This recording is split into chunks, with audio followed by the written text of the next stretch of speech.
बार बार phone कर मुझे तंग मत करो। तुमसे कहा था ना माला तैयार रखना। चंदू को भेजा है लाने के लिए। चंदू को? डैड, हमारी शादी इतनी धूमधाम से करवाई थी, तो फिर आज कंजूसी क्यों? आप किसी बड़े होटल या लॉन में ये फंक्शन रखवाते, ऐसे ही घर में ये सिंपल फंक्शन। एग्जैक्टली, मैंने भी यही सोचा था जैसा तू सोच रहा है कि किसी 5 स्टार होटल में फंक्शन रखा जाए। अगर वहाँ किया तो तुम ही कहते कि क्या डैडी, इस पर इतना पैसा खर्च करने की क्या जरूरत थी, आप घर पर भी तो कर सकते थे, सादा सिंपल, इसीलिए यहाँ किया।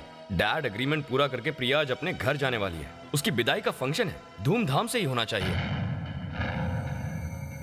जितनी शान से आप प्रिया को इस घर में लेकर आए थे, वैसे ही आज विदा कीजिए।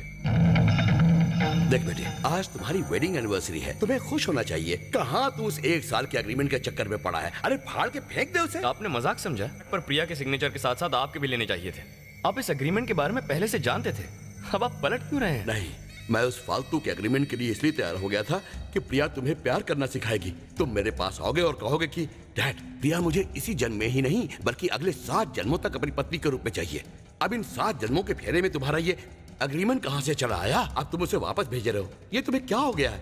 What's wrong with you, विजय? उस लड़की में कभी क्या है? डैड, इतना इमोशनल होने की जरूरत नहीं है। मैं भी मानता हूँ कि प्रिया समझदार है, दिल की साफ है, उसमें कोई कमी नहीं है, पर मैंने कभी एक पल के लिए भी उसे पत्नी जैसा नहीं माना डैड। अरे, तुमने उसके साथ 1 साल गुजारा है, फिर भी उसे अपनी बीवी नहीं मानते। आखिर इसकी वजह तो बताओ। इसकी वजह तो मैं भी नहीं जानता हूँ डैड, पर इस रिश्ते को जिंदगी भर निभाने के लिए मैं तैयार नहीं हूँ।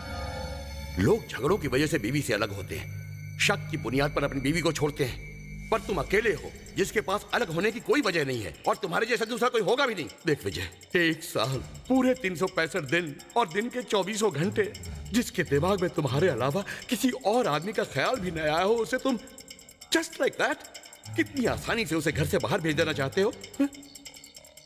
तुम्हारे दिल को जरा भी दुख नहीं हो रहा?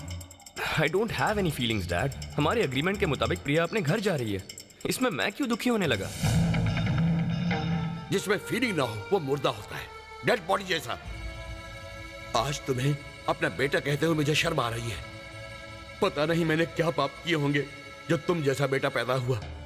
विजय, दुनिया में चाहे जितना बड़ा भी जुर्म कर लो, उसकी सजा से बच सकते हो, लेकिन इस बेगुनाह लड़की का दिल दुखाकर तुम नर्क भोगोगे।